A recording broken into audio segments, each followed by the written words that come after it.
오늘 성경 말씀은 로마서 8장 31절부터 39절까지입니다. 로마서 8장 31절부터 39절까지 말씀 제가 봉독을 하겠습니다. 그런즉 이 일에 대하여 우리가 무슨 말 하리요? 만일 하나님이 우리를 위하시면 누가 우리를 대적하리요? 자기 아들을 아끼지 아니하시고 우리 모든 사람을 위하여 내어주신 이가 어찌 그 아들과 함께 모든 것을 우리에게 은사로 주지 아니하시겠느냐? 누가 능히 하나님의 택하신 자들을 송사하리요? 의롭다 하신 이는 하나님이시니 누가 정죄하리요? 죽으실 뿐 아니라 다시 살아나신 이는 그리스도 예수시니 그는 하나님 우편에 계신 자요 우리를 위하여 간구하시는 자신이라. 누가 우리를 그리스도의 사랑에서 끊으리요? 환난이나 곤고나 핍박이나 기근이나 적신이나 위험이나 칼이라. 기록된 바 우리가 종일 주를 위하여 죽임을 당크되며 도살할 양같이 여김을 받았나이다 함과 같으니라. 그러나 이 모든 일에 우리를 사랑하시는 이로 말미암아 우리가 넉넉히 이기느니라. 내가 확신하노니 사망이나 생명이나 천사들이나 권세자들이나 현재일이나 장래일이나 능력이나 높음이나 깊음이나 다른 아무 피조물이라도 우리를 우리 주 그리스도 예수 안에 있는 하나님의 사랑에서 끊을 수 없으리라.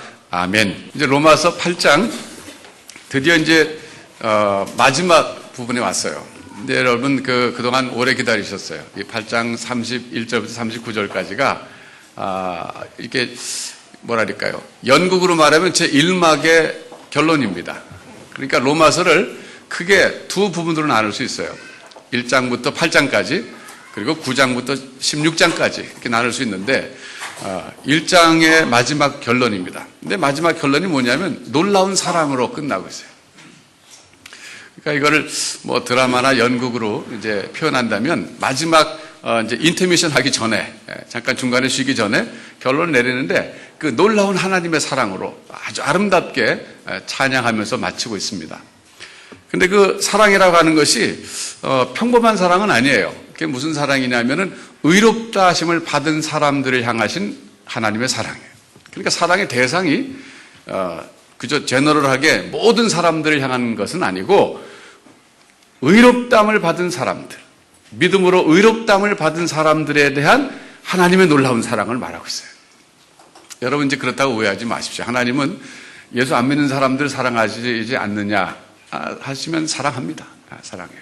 그래서 이제 그 하나님의 그 일반적인 사랑에 대해서 얘기하고 있는 구절들이 예를 들면 대표적인 게 요한복음 3장 16절이에요.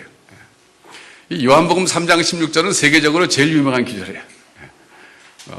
예수 안 믿는 사람들도 웬만한 사람은 알아요. 하나님이 세상을 이처럼 사랑하사 독생자를 주셨으니 이는 저를 믿는 자마다 멸망치 않고 영생을 얻게 하려 함이니라. 요한복음 3장 16절. 그런데 요한복음 3장 16절에 하나님이 세상을 이처럼 사랑하사 그랬거든요. 그때 그 사랑은 일반적인 사랑이에요. 모든 하나님의 형상대로 지음받은 그 사람들을 향하신 하나님의 사랑이에요. 그건 이제 일반적인 사랑인데 오늘 로마서 8장에서 여기 나오는 하나님의 사랑은 특별히 믿는 사람들을 향하신 사랑이에요. 그런데 믿는 사람들은 어떤 사람이냐? 1장부터 8장까지 우리가 공부를 해왔습니다만은 믿음으로 의롭다함을 받은 사람들이에요. 예수 그리스도를 주라고 고백하고 믿음으로 의롭다함을 받은 그 사람들을 향해서는 하나님이 특별하게 사랑을 베풀어 주신다. 이런 것을 이야기하고 있는 거예요. 자, 여러분 누가 이야기하고 있습니까? 물론 하나님이 말씀하고 계시지만은 사도 바울을 통해서 말씀하고 계신 거예요. 사도 바울.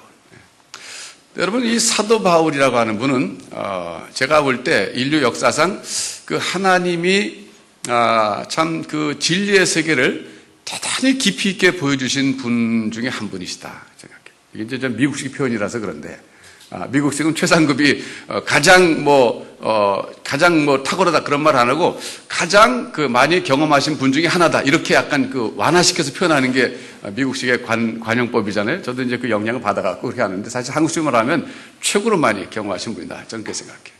물론 이제 사도 요한도 그 못지않게 많이 경험하셨어요.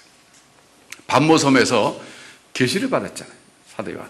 근데 사도 요한은 그 계시를 받아서 계시록을 남겨주셨는데 그 내용은 뭐 지금까지도 해석이 다 되지 않을 정도로 심오하고 깊이 있는 거예요. 그러니까 사도 요한도 엄청나게 하나님의 그 진리를 깊이 있게 깨달은 사람인데 뭐 둘째가라면 서러울 뿐인데 저는 이제 생각할 때 사도 바울이 어쩌면 조금 더 많이 깨달으신 분 아닌가.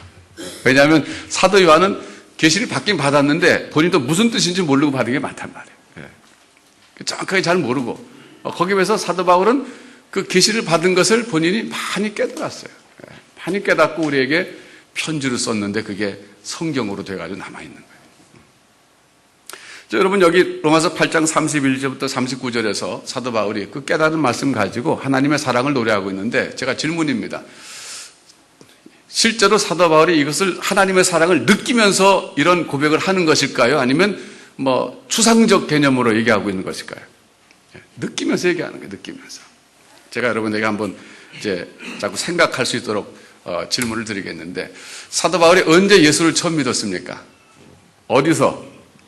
다메섹 도상에서. 그 도상이라고 말 자체가 이게 한문이잖아요. 다메섹에 가는 길 중간에 인생의 도상에서 A.J. 크론이라는 사람이 소설 썼잖아요. 인생의 도상에서. 번역을 멋있게 해서 좋긴 좋은데 한문 모르는 세대는 그게 무슨 뜻인지 몰라요. 그래서 다메섹 도상에서 주님을 만났는데 다메섹에 가다가 만난 거예요. 길에서. 그때 다메섹에 왜 갔습니까? 핍박하러. 예수 믿는 사람들을 핍박하러. 그런데 그때 주님께서 길에서 그에게 나타나셨어요. 이게 특별한 그 경험이에요. 그에게. 그런데 그때 나타나서 예수님이 뭐라고 그러셨냐면 왜 네가 나를 핍박하느냐 그러셨어요. 그러니까 사도 바울은 뭐 그 당시 사도는 아니었잖아요. 이 바울이라고 하는 청년은 충격받았을 거예요. 자기는 나사렛 예수를 핍박한 적은 없어요. 예수 믿는 사람들을 핍박했지.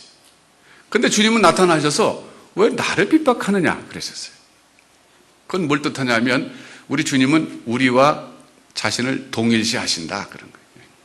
하나님의 교회가 하나님의 백성들이 곧 예수님 자신으로 예수님은 그렇게 가깝게 우리를 느끼고 계시다는 거예요. 인정하고 계시다는 거예요. 그래서 그 예수 믿게 되는 계기가 된 거예요. 그런데 제가 질문입니다.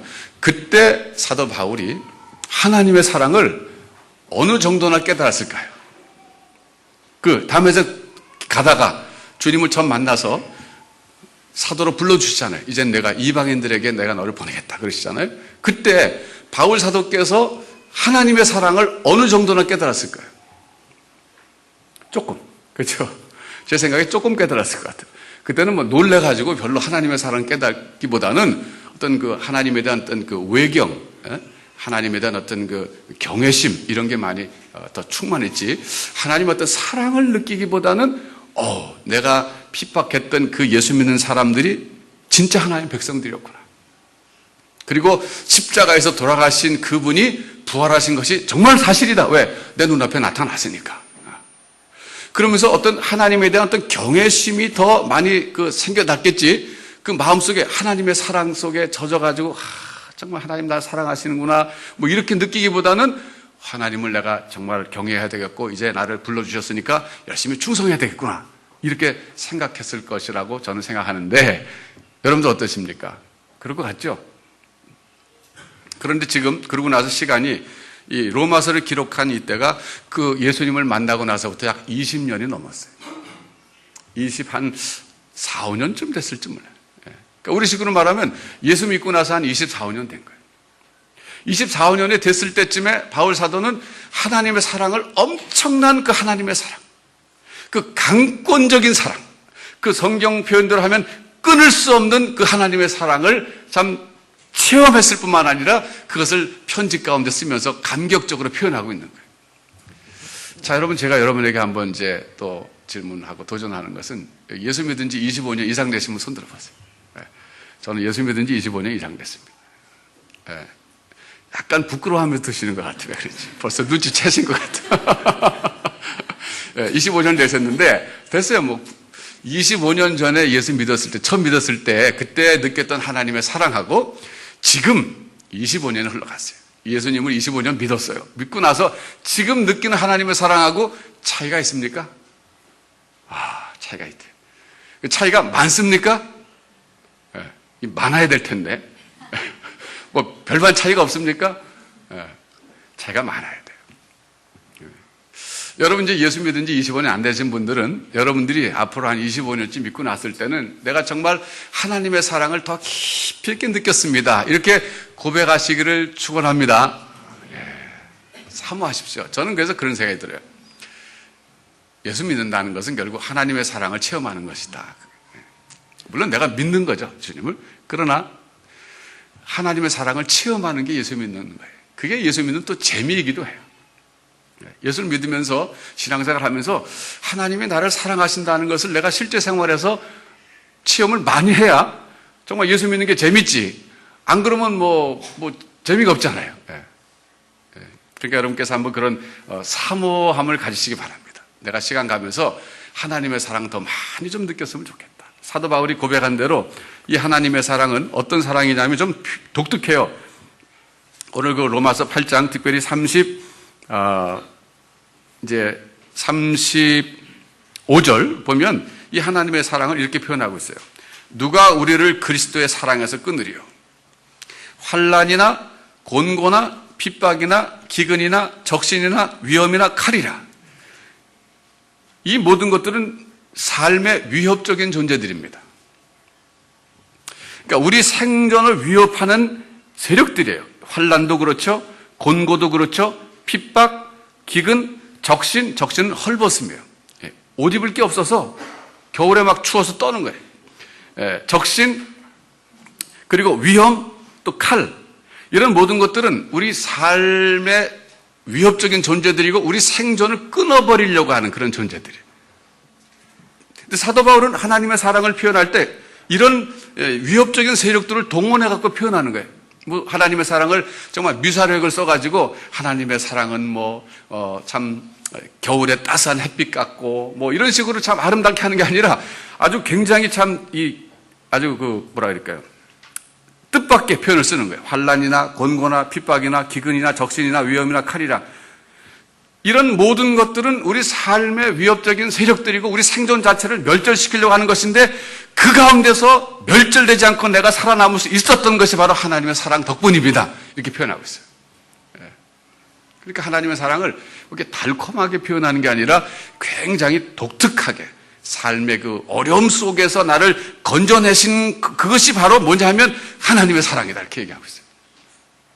자, 여러분 한번 생각해 보세요. 여러분들은 오늘 여러분의 생존을 위협하는 것들이 있습니까? 주변에. 있을 거예요. 질병 그런 거 있잖아요. 사실 이제 우리가 암을 다 두려워하고 살잖아요. 하도 우리가 이제 인생을 오래 살게 됐잖아요. 의학이 발달하고 영양가가 많다 보니까 보통 이제 70, 80 다 살게 됐는데 오래 살다 보니까 우리 몸에 이제 암들이 많이 발생하잖아요. 그래서 앞으로 우리는 이 암에 대해서는 누구나 장담 못하고 살아가는 거예요. 그러니까 우리 삶을 위협하는 것이 이제 건강이란 말이에요. 건강, 이런 것들이 있어요. 그런가 하면은 또 이 생업 문제, 직장에서 우리가 또 해고됐다든지, 직장을 잃어버렸다든지, 아니면 사업이 안 된다든지, 이런 것들도 우리 삶을 위협하는 것들이에요. 또 가족 관계가 깨어질 수도 있어요. 참 가족이 평안했었는데 이런저런 문제 때문에 또 가정이 흔들리고 깨어질 수 있어요. 또 친구 관계가 깨어질 수 있어요. 이런 모든 것들이 우리 삶을 위협하는 세력들이에요. 그런데 사도 바울은 바로 그런 세력들, 우리를 위협하는 그 세력들 가운데서 하나님의 사랑을 깨달았다. 하나님의 사랑을 깨달았을 뿐만 아니라 하나님의 사랑을 느꼈다는 거예요.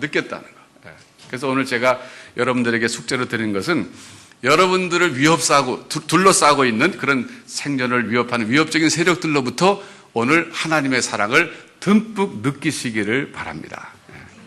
그게 참 현실적인 사랑이에요. 자, 그럼 제가 사도 바울이 지금 이런 삶의 위협적인 요소들을 좀 얘기했는데 구체적으로 좀 더 소개해 드릴게요. 여러분 고린도후서 11장으로 가서 한번 보겠습니다. 고린도후서 11장.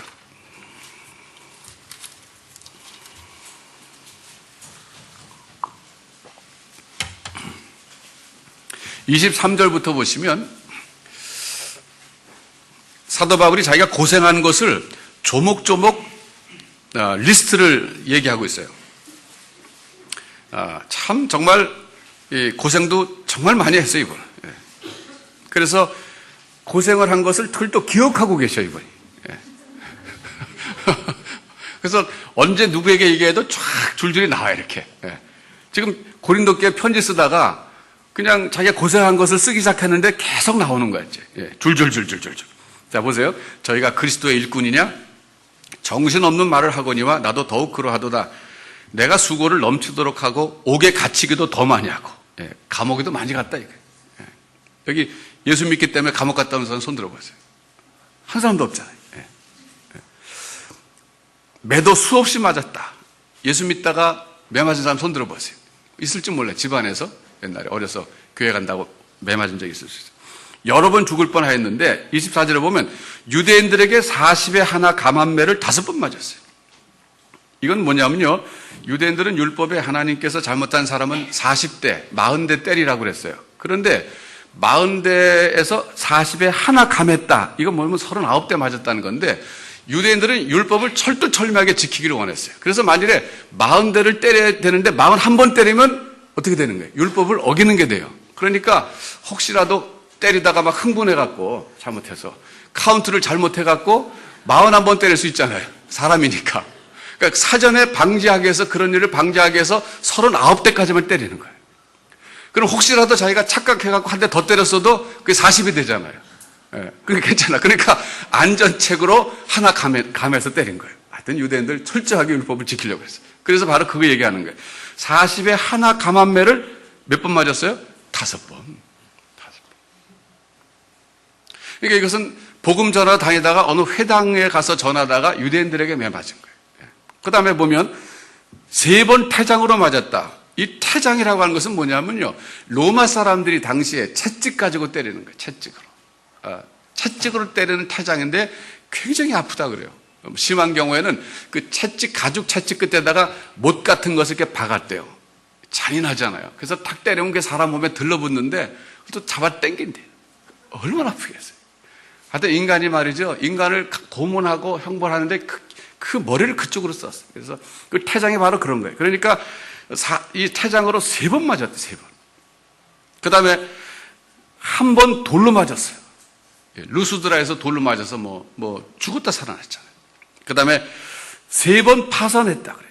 파선 뭡니까? 배 타고 가다가 파선했어요. 이거 지중해가 사실은 굉장히 그 바다가, 겨울 바다가 항해하기가 어렵답니다. 아주 파선을 했는데 3번이나 했어요.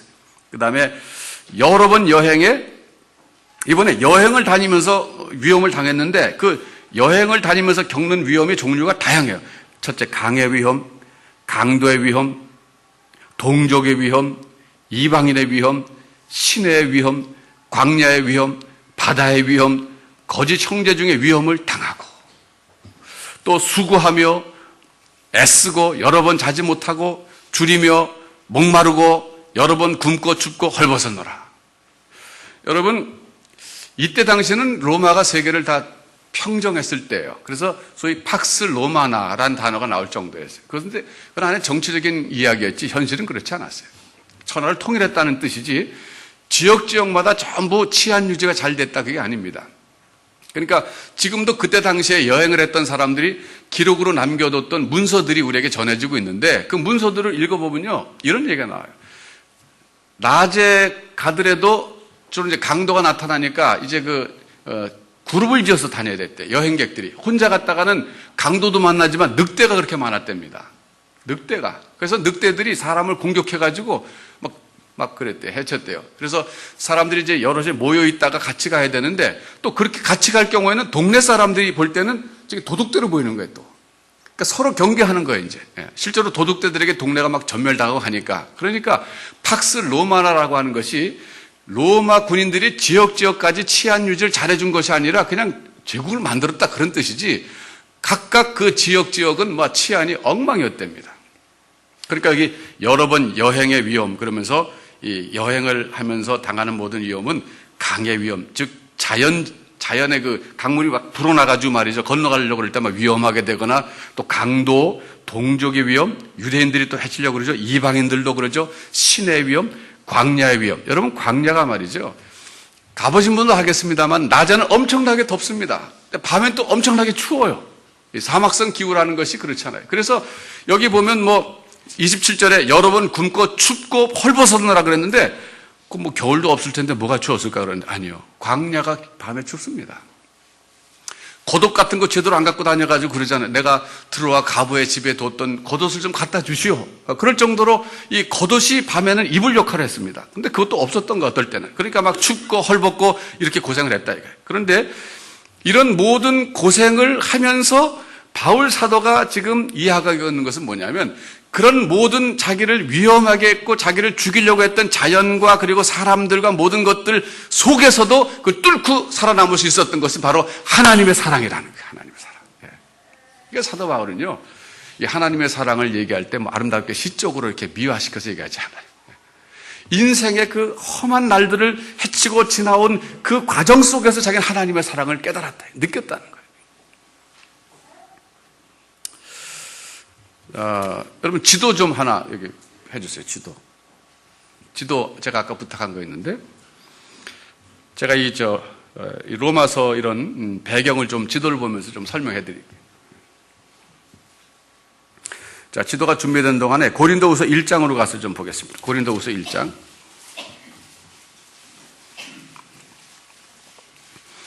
8절 보세요. 8절. 바울 사도가 고생한 얘기 지금 또 계속 제가 좀 말씀드릴게요. 형제들아, 우리가 아시아에서 당한 환난을 너희가 알지 못하기를 원치 아니하노니, 여기 말하는 아시아는 에베소입니다. 에베소에서 환난을 당했는데 어느 정도로 환난을 당했냐면은 힘에 지나도록 심한 고생을 받았대. 그러니까 힘에 부치는 거예요. 그 다음에 살 소망까지 끊어졌어요. 이제 죽었구나. 그 다음에는 9절에 보니까 우리 마음에 사형 선고를 받은 줄 알았다는 거예요. 여러분, 사형 선고를 받은 사람은 뭐가 남았습니까? 사형 집행이 남은 거예요. 그러니까 사형 선고를 받고 사형 집행을 기다리는 그 사람의 심정이 얼마나 초조하고 불안했겠어요. 그런데 마치 에베소에서의 자기의 상황은 그런 상황이었다. 얼마나 그 어려움이 참 극심했으면. 그런데 그렇게 극심한 환난을 겪었는데 나중에 깨닫고 보니까 9절에 이는 우리로 자기를 의뢰하지 말고 오직 죽은 자를 다시 살리시는 하나님만 의뢰하게 하심이라 그랬어요. 바울 사도는 그런 고난을 통해서도 또 깨달은 거예요. 하나님 왜 자기를 이제는 죽었구나, 이제는 정말 내가 사형 선고를 받은 사람과 같구나, 이렇게 극한 상황으로 그를 몰아가신 이유는 하나님만 의지하도록 하시기 위함이라는 거예요. 참 대단한 분이죠. 대단한 분이에요. 여러분, 우리들에게 흉내내야 돼요. 결국은 모방이 배우는 거예요. 바울 사도께서 극한 상황 속에서 깨달은 건 뭐냐면, 하나님 왜 나를 이런 극한 상황에 몰아넣으실까? 하나님 원망한 게 아니라 그런 극한 상황 속에서 깨달은 건 뭐냐면, 나를 의지하지 말고 하나님만 의지하도록 하시기 위해서 이렇게 하시는구나 라고 그 고난을 해석했다는 거예요. 거기서 의미를 찾았다는 거예요. 여러분, 저는 이런 것들을 우리가 이제 좀 이렇게 따라하면 좋겠어요. 여러분들 오늘 어떤 상황일지 모르지만은 마치 사도 바울처럼 사형 선고를 받은 것 같은 뭐 그런 극한 상황이라 할지라도 그런 상황 속에서 하나님 왜 나를 이런 상황으로 몰아넣으실까? 이렇게 원망할 것이 아니라 그걸 오히려 믿음으로, 긍정적으로 그 의미를 찾아야 되는데, 그게 뭐냐면 오늘 1장 9절에 있는 것처럼 한번 보세요. 1장 9절. 이는 우리로 자기를 의뢰하지 말고, 하나님은 나를 의뢰하지 말라는구나. 나는 이렇게 무능력하고 나는 이 문제를 해결할 수 있는 능력도 없는 사람이고, 그러니까 나를 의지하지 말고 오직 죽은 자를 다시 살리시는 하나님만 의지하도록 하시기 위해서 이런 상황 속으로 나를 몰아넣었구나. 이렇게 해석하라는 거예요. 이런 믿음의 해석을 하시기 바랍니다. 이런 믿음의 해석을 자꾸 우리가 프랙티스 해야 돼. 연습해야 돼. 그러다 보면 언젠가는 자연스럽게 그게 몸에 배가지고 그런 믿음의 사람이 되는 거예요. 그런데 이 바울 사도께서는 말이죠, 이때 어떤 상황이었냐면은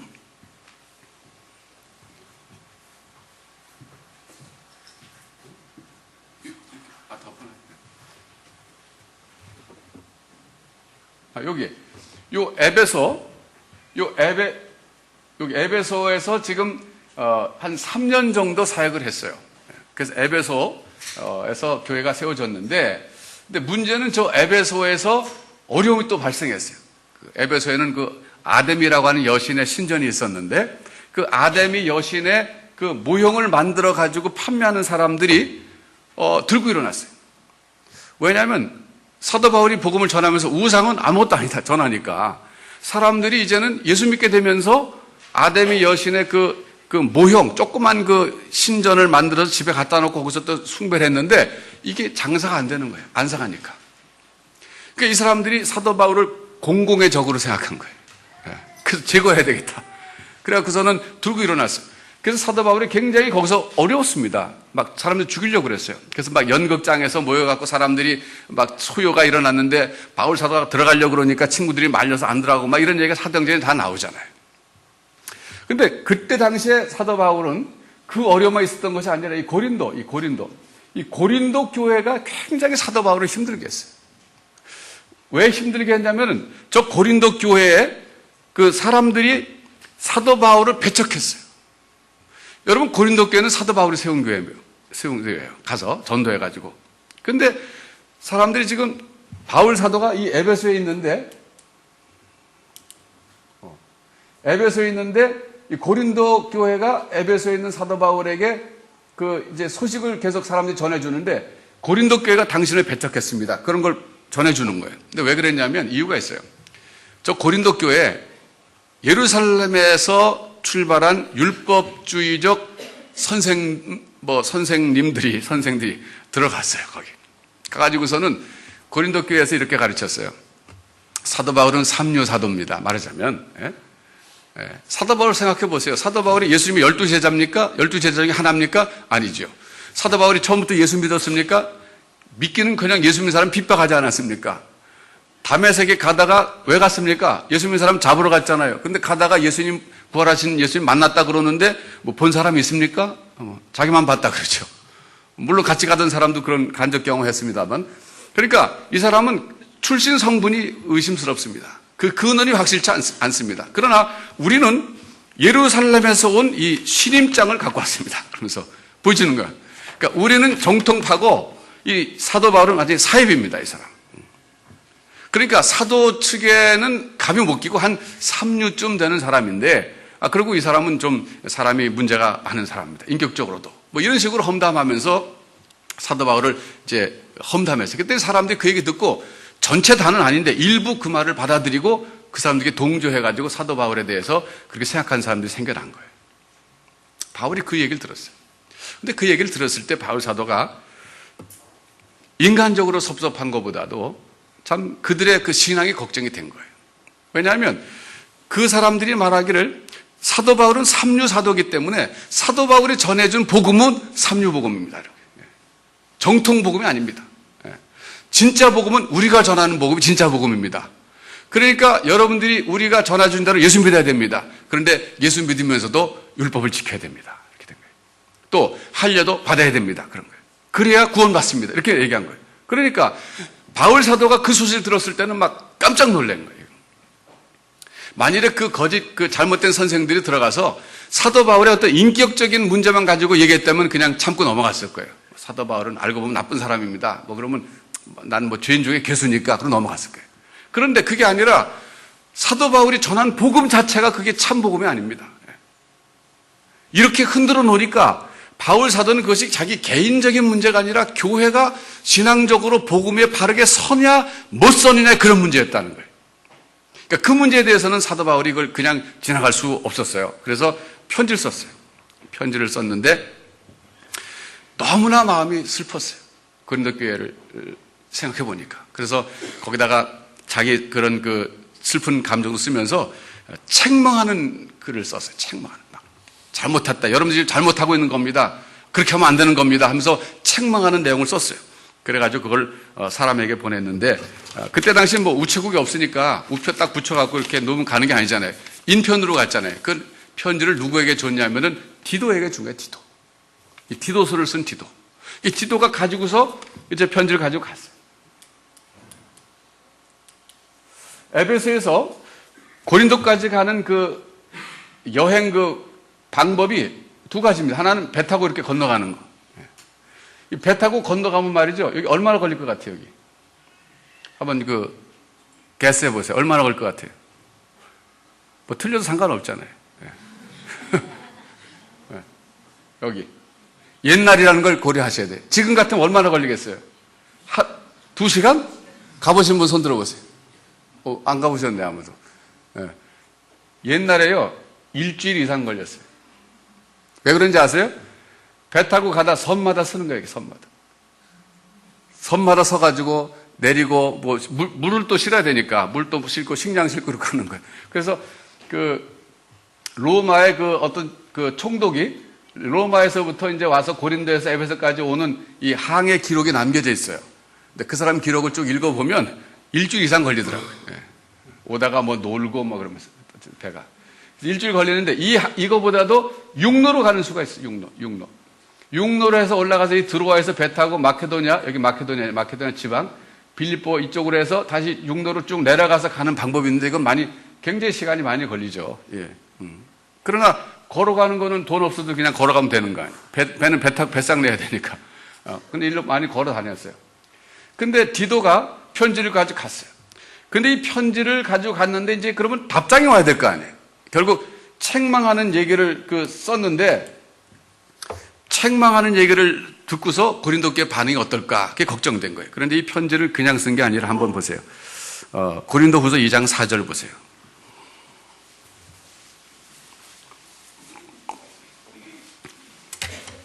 거기 이런 말이 있어요. 내가 큰 환난과 애통한 마음이 있어서 많은 눈물로 너에게 썼노니. 그래서 일명 눈물로 쓴 편지 이렇게 보시면 돼요. 눈물로 쓴 편지. 그리고 이 편지는 지금 우리에게 전해지지 않아요. 이 편지는 전해지지 않아요. 이게 고린도 전서나 후서나 그렇게 이제 학자들이 연구했는데 대부분의 학자들이 이 편지는 아직 지금 전해지지 않는다. 사라진 거예요. 근데 어쨌든 많은 눈물로 썼어요. 책망하는 글을 쓰면서 눈물을 흘리면서 영적인 자녀들을 향해서 사랑하는 마음으로 안타까운 마음으로 눈물로 아버지 같은 심정으로 쓴 거예요. 그래서 이제 다시 정리하면 이 에베소에 있는 이 사도 바울은 당시에 에베소 자체적인 그런 환란이 있어요. 그렇게 아데미 여신의 신전 사업하는 그런 사람들, 그런 사람들이 위협하는 환경의 위협이 있었고, 그런가 하면 심적으로는 고린도 교회를 생각하면 마음이 막 너무 안타까운 거예요. 고린도 교회가 무너지게 되면 굉장히 문제가 되는 거예요. 여러분 보세요. 이 지도를 보시면 지금 사도 바울의 사역은 고린도라는 도시와 에베소라는 도시를 중심으로 이루어진 거예요. 따지고 보면. 물론 여기 이제 안디옥 교회가 여기 있잖아요. 여기서 보내서 파송 받아갖고 쭉 갔는데 지금 그 열매가 뭐냐면 이 에베소와 그리고 고린도라고 하는 이 중요한 거점 두 도시를 중심으로 해서 사도 바울의 사역이 여기서 열매를 맺고 있는 거예요. 지금 이 지역에서. 그러니까 고린도라는 그 교회가 무너지게 되면 굉장히 차질이 생기는 거예요. 복음화에. 자기 사명을 감당하는 데 있어서 문제가 생기는 거예요. 그래서 소식을 기다리고 있는 거예요. 디도에게 보내는데. 근데 디도가 빨리 와야 되는데 와서 좀 그 편지를 받고 그 사람들이 지금 회개하고 다시 교회가 바로 정상화됐습니다. 그럼 얼마나 기쁘겠어요. 그런데 소식이 안 오는 거예요. 그래서 할 수 없이 이제 에베소를 떠날 수밖에 없게 됐긴 했지만 떠납니다. 에베소 떠나서 올라가는데 바다로 가지 않고 이쪽으로 가요. 왜냐? 디도가 육로로 오기로 약속이 됐던 것 같아요. 그래서 바울 사도가 위로 좀 올라가고 디도가 이쪽으로서 올라오면 중간에 만날 수 있잖아요. 그러니까 좀 더 조금이라도 빨리 만나가지고 소식 듣고 싶어서 고린도 교회. 그래서 올라가는데 성경을 좀 보겠습니다. 고린도후서 2장 12절. 내가 그리스도의 복음을 위하여 드로아의 이름에 주 안에서 문이 내게 열렸으되 여기 드로아가 나왔는데 드로아는 트로이에요. 여기 트로이 목마 사건 아시죠? 여러분 영화 보셨죠? 그 드로아가 바로 이 트로이. 여기까지 올라간 거예요. 이 에베소에서 쭉 육로로 올라가 가지고 드로아까지 갔어요. 드로아까지 갔는데 주 안에서 문이 내게 열렸다 그랬어요. 이 문이 열렸다는 것은 복음의 문이 열렸다 이거예요. 즉 전도의 기회가 생겼다는 거예요. 그랬는데 전도했냐면은 전도 안 했어요. 왜? 13절에 보니까 내가 내 형제 디도를 만나지 못함으로 내 심령이 편치 못하여 저희를 작별하고 마케도냐로 갔노라. 이게 무슨 말이에요? 내가 내 형제 디도를 만나지 못했다. 디도가 고린도 교회 편지를 가지고 가가지고 이제 그 결과를 가지고 오는 사람인데 디도를 만나지 못해서 마음이 아직까지 안정이 안 되는 거예요. 고린도 교회가 그 편지를 받고 제대로 정상화됐다든지 이런 얘기를 듣고 싶은데 디도가 안 오니까 드로아에까지 갔는데 그냥 바다를 건너서 마케도냐를 가버린 거. 왜? 조금이라도 빨리 디도를 만나려고. 그 얘기에 지금. 그런데 이거 보세요. 이게 선교사로서 바른 태도입니까? 우리 인민재판 한번 해봅시다.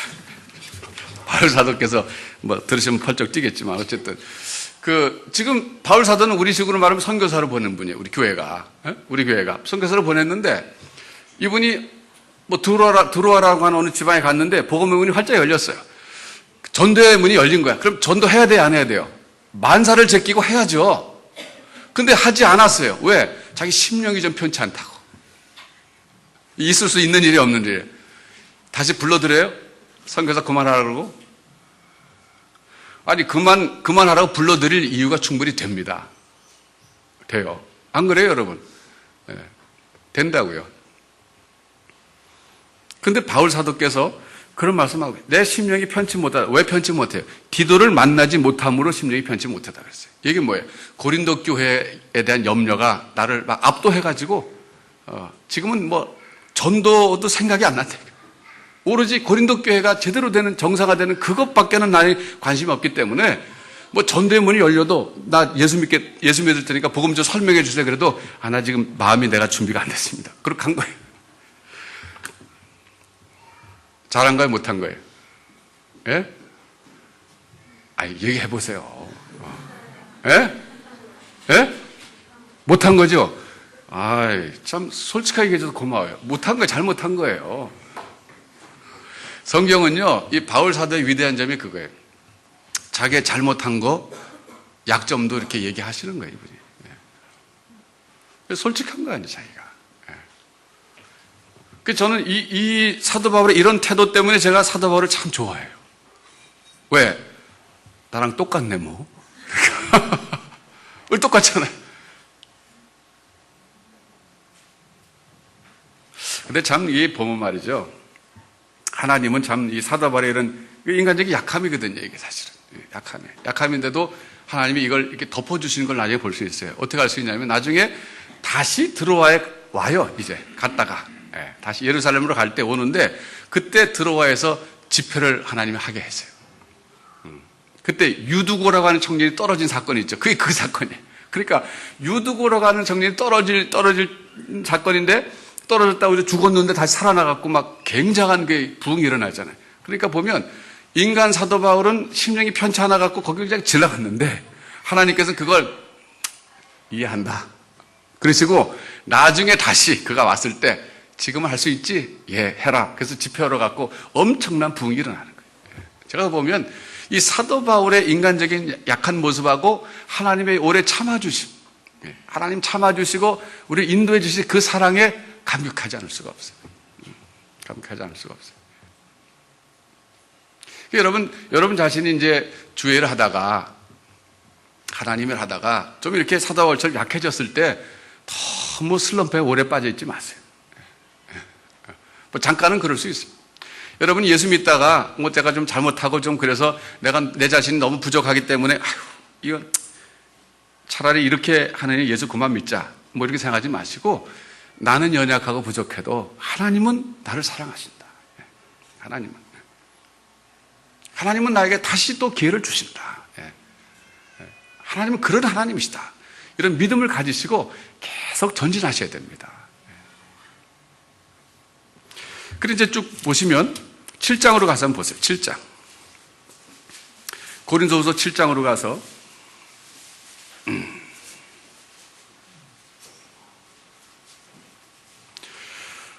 5절.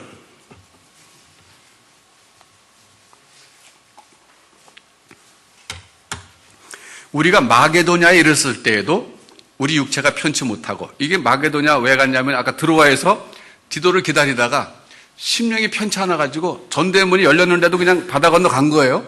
마케도냐에 갔는데도 우리 육체가 편치 못해요. 왜냐하면 환경 자체가 막 계속 핍박이 있고 환란이 있어요. 몸도 막 피곤하고 아프고 사람들이 해치려고 그래요. 그리고 사방으로는 환란을 당해서 밖으로는 다툼이요 안으로는 심리적으로는 두려움이라 그랬어요. 안팎으로 괴로웠어요. 안팎으로. 그런데 6절 보면 그러나 비천한 자들을 위로하시는 하나님이 디도의 옴으로 우리를 위로하셨다는 거예요. 드디어 디도를 만난 거예요, 거기서. 그렇게 오매불망 보기 원했던 디도를 만났어요. 근데 디도가 와가지고서 디도를 만난 것도 기쁨이고 위로가 되는데 7절에 보면 저의 온 것뿐 아니요. 그거를 만났던 것뿐만이 아니라 오직 저가 너희에게 받은 그 위로로 위로하고 너희의 사모함과 애통함과 나를 위하여 열심히 있는 것을 우리에게 고함으로 나로 더욱 기쁘게 하였느니라 그랬어요. 그러므로 내가 편지로 너희를 근심하게 한 것을 후회하였다. 이 편지가 눈물로 쓴 편지예요. 내가 편지로 너희를 근심하게 한 것을 후회하였으나 지금은 후회하지 아니하면 그 편지가 너희로 잠시만 근심하게 한 줄을 알미라. 여러분 보세요. 인간 사도 바울의 모습이 다 드러나잖아요. 심령이 편찮아 가지고 전대문이 열렸는데도 난 지금 내 마음의 여유가 없습니다. 그리고 마케도냐를 건너가고 거기서 디도를 또 못 만나갖고 거기서 막 안으로는 또 투기 오면 밖으로는 또 막 핍박이 오고 막 이러다가 드디어 디도를 만났어요. 만나서 얘기를 들어보니까 디도가 참 고린도 교회가 당신이 써준 편지를 읽고서는 회개하고 당신에 대해서 잘못 생각했던 것들을 바로 교정하고 교회가 이제 정상화됐습니다. 잘못된 선생들을 다 물리쳤습니다. 교회가 복음의 반석이 바로 섰습니다. 이 얘기를 들려줬을 때 너무 기뻤다는 게 사도 바울이에요.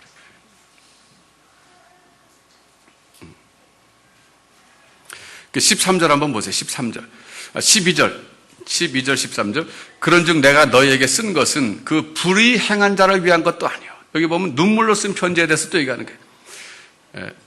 그 불의 행한 자라고 하니까 이게 특정한 인물이 있었어요. 바울 사도를 너무나 어렵게 하고 바울 사도를 반대하고 앞장서서 하는 그 참 사도 바울을 넘어뜨려고 한 그 불의를 행한 자를 위한 것도 아니요. 그 불의 당한 자를 위한 것도 아니요. 오직 우리를 위한 너희의 간절함이 하나님 앞에서 너희에게 나타나게 하려 함이로라. 이로 인하여 우리가 위로를 받았고 우리의 받은 위로 위에 디도의 기쁨으로 우리가 더욱 많이 기뻐함은 그의 마음이 너희 무리를 인하여 안심함을 얻었음이니라. 보면 바울 사도의 인간적인 면모가 이 고린도 후서 읽어보면 쫙 나타나요. 저는 그래서 이 고린도 후서를 좋아합니다. 고린도 후서를 좋아해요. 이 고린도 후서에 묘사된 이 사도 바울의 모습은 나와 비슷한 사람인데 비해서 사도행전에 묘사된 사도 바울은 감히 가까이 가기가 어려운 사람이에요. 에베소에서 일하던 앞치마가 있는데 그걸 가지고 병든 사람에게 올려놓으면 병이 낫고 악기가 떠나고 이 능력이 막 나타나는데 그거는 사도행전에 나타난 사도 바울은 저 멀리 있는 당신인데 고린도 후서에 나타난 사도 바울은 내 친구 사도 바울. 이렇게 되는. 왜 이런 차이가 나타나느냐? 고린도 후서는 바울 사도가 자신이 쓰셨고 사도행전은 사도 바울의 제자인 누가가 쓰신 거예요. 자기 스승에 대해서 기록할 때 스승에 대해서 훌륭한 점, 참 존경할 만한 점 이런 쪽을 쭉 쓰신 거예요. 뭐 의도적으로 뭐 치부를 드러내지 않으려고 감추었다기보다는 그저 양면이 다 있는데 그 참 좋은 점들을 이렇게 계속 쓴 거예요. 사도 바울. 그러니까 고린도 후서를 쓴 사도 바울 자기 자신은 아주 자기의 연약한 모습을 그대로 다 쓰고 있는 거예요. 그래서 사도 바울을 제대로 이해하려면 둘 다 같이 봐야 돼요. 고린도 후서도 보고 사도행전도 보고. 그래서 이렇게 쭉 비교해 봐야 됩니다. 여러분, 제가 이렇게 쭉 말씀드리는 것은 결국 이런 과정을 거쳐서 사도 바울이 이제 로마까지 갔는데 여기 지금 이제 빌립보에서 디도를 만났다고 봐요. 마케도니아에서 만났다 그러는데 마케도니아는 이제 지방 이름이고 빌립보는 도시잖아요. 그래서 아마도 드로아에서 건너가서 빌립보에 있을 때 디도가 올라와서 여기서 만났을 것이다 이렇게 생각해요. 왜냐하면 빌립보는 사도 바울이 좀 쉴 수 있는 교회였어요. 처음부터. 고린도 교회는 처음부터 굉장히 힘들게 하는 교회였고 빌립보 교회는 처음부터 사도 바울을 서포트해주고 지원해주고 평생을 사도 바울이 감옥에 갇혀서 있는 순간까지도 늘 이렇게 후원금 보내줬던 그런 아주 참 좋은 교회. 다윗교회가 이순근 목사에게 빌립보 교회가 되기를 부탁드립니다. 절대 고린도 교회처럼 하지 마시고.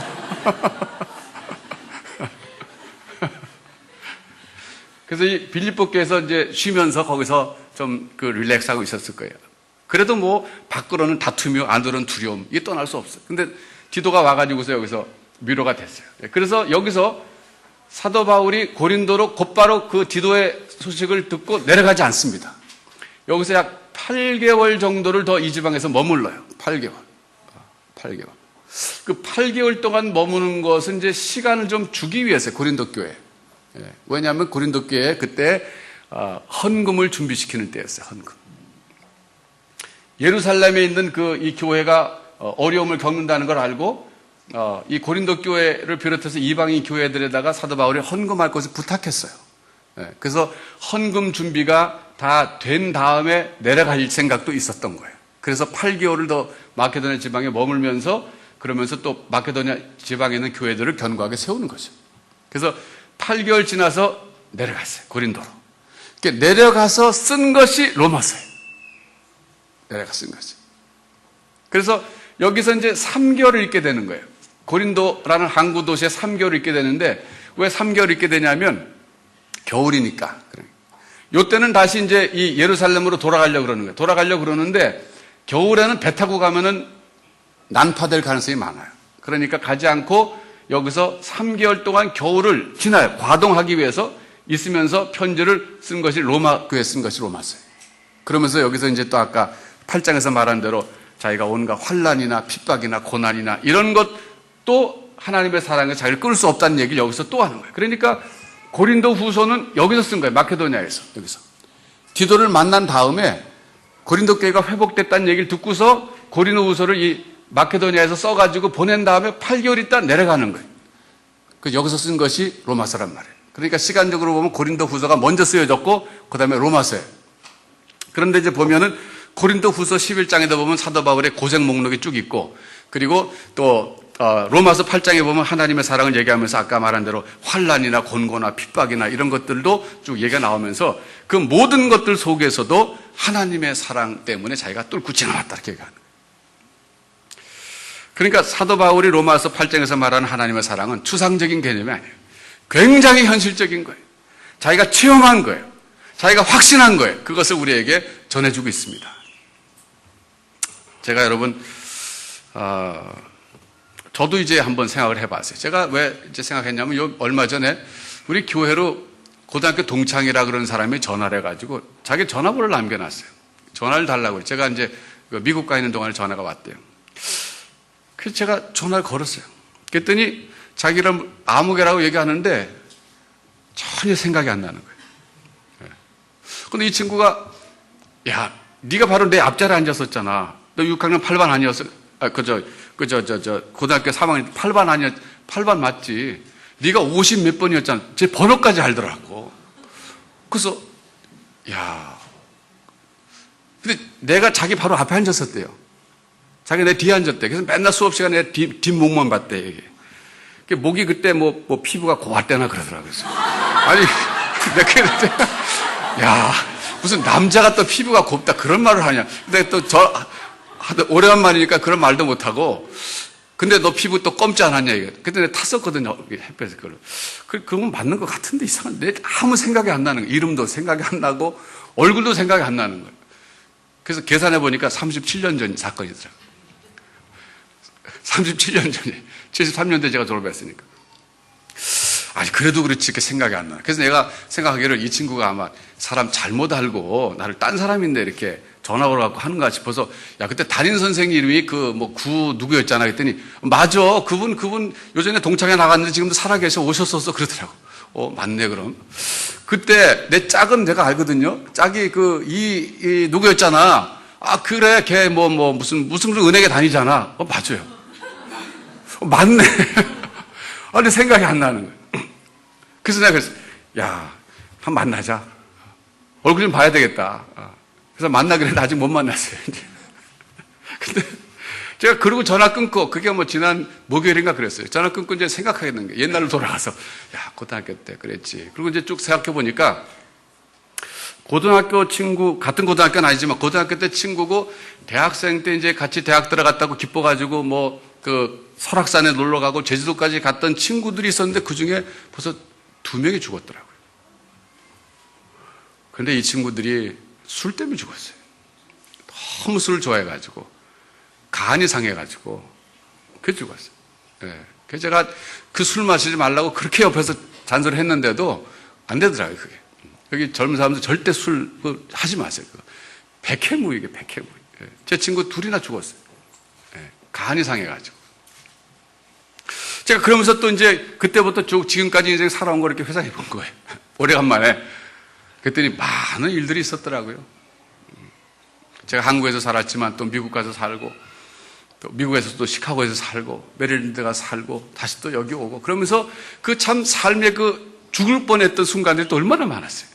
자동차 사고라든지 말고, 막 순간순간 그 모든 것들이 이렇게 정말 주마등 같이 이렇게 스쳐 지나가는데, 야, 저도 이제 한번 리스트를 작성하고 싶더라고요. 사도 바울처럼. 무슨 위험과 뭐 이렇게 쭉 한번 그때 무슨 위험과 이렇게. 그리고 제가 깨달은 것은, 야, 내가 하나님의 은혜로 여기까지 왔구나. 내가 오늘 다혜교회 목사가 돼가지고 여러분들 앞에서 설교하게 된 이것지, 내가 모든 인생을 이렇게 뚫고 지나온 것이 아니라 하나님께서 뚫고 지나오도록 그 하나님의 사랑이 나를 붙잡아 주셨구나. 그걸 제가 확실히 깨닫게 됐어요. 그래서 그 친구가 때맞춰 제게 전화했어요. 이 사도 바울의 그 사랑도 그거예요. 하나님의 사랑을 아름답게 미화한 것이 아니라 자기 인생의 모든 환난과 역경들을 뚫고 지나오도록 이끌어 주신 것이 바로 그 하나님의 사랑이다, 그거예요. 근데 저 역시 그 전화 받고 이제 옛날로 돌아가서 쭉 이렇게 지나오다 보니까, 야, 정말 하나님의 사랑이 아니었으면 내가 오늘까지 여기 있을 수 없겠다. 그런 생각 하는 거예요. 여기 이제 5학년 이상 되신 분들은 더 많이 실감하실 거예요. 아직 뭐 2학년, 뭐 3학년 이런 분들은 좀 덜 실감하실 텐데 4학년 5반쯤 되면 조금 이제 실감이 되실지 모르겠어요. 그래서 여러분 한 50 넘어가면 부부가 서로 이제는 60 넘어가면 서로 이제 고마워서 산다 그러더라고요. 살아있는 게 고마워서 상대방이 뭐 속을 쓰기고 그 떠나서 그래서 살아있는 게 고맙다 당신. 사라져서 고맙다 그렇다는 거예요. 그래서 제가 그게 이해가 될 것 같아요. 사실 여러분 인생을 산다는 게 그게 쉽지가 않잖아요. 여러분도 보면 뭐 죽을 뻔한 위기가 있었던 것이 한두 번이 아니잖아요. 다 삶의 위기가 있었고 그랬는데 그걸 우리가 지금 뚫고 여기까지 온 거예요. 그건 이제 우리 편에서 말한 거고 신앙적인 입장에서 볼 때는 하나님께서 그 위기와 어려움 상황 속에서도 우리를 붙잡아 주셨다. 중요한 것은 우리가 오늘 주일날 딴 데 있지 않고 예배 자리에 있잖아요. 하나님을 예배하는 자리에 있다는 것 자체가 얼마나 감사한 겁니까? 그러니까 우리도 하나님의 사랑을 찬양할 수 있는 거예요. 여러분 오늘 집에 가셔서 한번 조용한 시간에 리스트 한번 적어보세요. 지금까지 내 인생을 살아가면서 위험했던 상황들 쭉 적어보시고 막 적어보면 생각나는 게 더 많을 거예요. 잊어버렸던 것 다 많을 거예요. 그걸 쭉 보시면서 야, 감사하다. 하나님께서 이런 모든 과정을 다 지나올 때 날 버리지 않으셨고 나를 인도해 주셨구나. 그렇게 되면 오늘 로마서 8장 31절부터 39절이 여러분의 말씀이 될 거예요. 그리스도 안에서 그 어떤 것도 하나님의 사랑에서 나를 끊을 수가 없으리라. 지금까지 나를 끊을 수 없도록 인도하신 하나님께서 그 사랑이 앞으로 내가 인생 갈 동안에도 나와 함께 하실 것이고 끊어지지 않을 것이다. 나를 끊어버릴 수 있는 것은 그 아무것도 없다고 하는 이 사도 바울의 고백이 나의 고백이 될 줄로 믿습니다. 여러분들께 고백하시기 바랍니다.